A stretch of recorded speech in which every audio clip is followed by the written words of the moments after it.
ఒక అడవిలో అందమైన ఎర్ర గులాబీ వికసించింది. దాని ప్రక్కనే ఒక పైన్ చెట్టు కూడా ఉంది. ఎంత అందమైన పువ్వు! చాలా బాగుంది. నేను కూడా తనలా అందంగా ఉంటే బాగుండేది. మై డియర్ పైన్, నువ్వు బాధపడకు. అందరికీ అన్నీ ఉండవు. ఈ అడవిలో అందమైన పువ్వును నేనే అనిపిస్తుంది. నా అంత అందమైన పువ్వు ఇంకెక్కడా ఉండదు. ఎందుకు అలా అంటావు? ఈ అడవిలో చాలా అందమైన పువ్వులు ఉన్నాయి. వాటిలో నువ్వు ఒకటివి మాత్రమే. ఆ మాటలకు గులాబీకి చాలా కోపం వచ్చింది. అది ఇలా అంది. అందరూ నన్ను మెచ్చుకోవడం నేను చూస్తున్నాను. నీకు నేనంటే కుళ్ళు. అలా అంటున్నావేంటి? నాకెందుకు కుళ్ళు ఉంటుంది? అవును, నీకు కుళ్ళే. అదిగో నా వెనుక ఉన్న ఆ క్యాక్టస్ ని చూడు. ముళ్ళతో ఎంత అందవికారంగా ఉందో. ఎర్ర గులాబీ, ఇలా మాట్లాడుతున్నావేమిటి?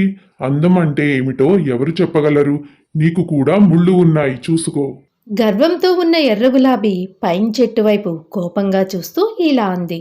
నీకు మంచి అభిరుచి ఉందని నేను ఇప్పటి వరకు అనుకున్నాను, కానీ నీకు అందం అంటే అస్సలు తెలీదు. నా ముళ్ళను ఎప్పుడూ కూడా ఆ అందవికారమైన క్యాక్టస్ తో పోల్చకు. ఆ పువ్వుకు ఎంత గర్వమో చూసావా మిస్టర్ పైన్? రెడ్ రోజ్, నీకు అంత గర్వం పనికిరాదు.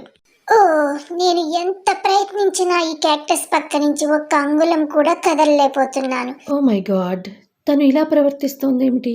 రోజులు గడిచే కొద్దీ ఎర్ర గులాబీ క్యాక్టస్తో ఇలా అవమానకరంగా మాట్లాడుతూ ఉండేది.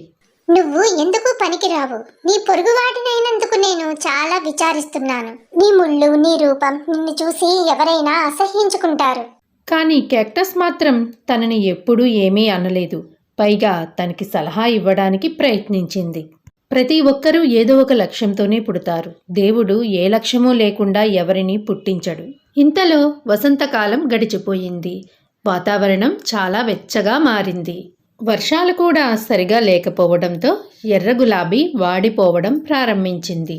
ఒకరోజు ఎర్ర గులాబీ ఒక విచిత్రం చూసింది. అదేమిటంటే, క్యాక్టస్ని కొన్ని పక్షులు తమ ముక్కులతో పొడిచి రంధ్రాలు చేసుకుని దానిలో నీరు తాగి వాటి దాహం తీర్చుకుంటున్నాయి. అది తనకు ఏమీ అర్థం కాక పైన్ చెట్టును ఇలా అడిగింది.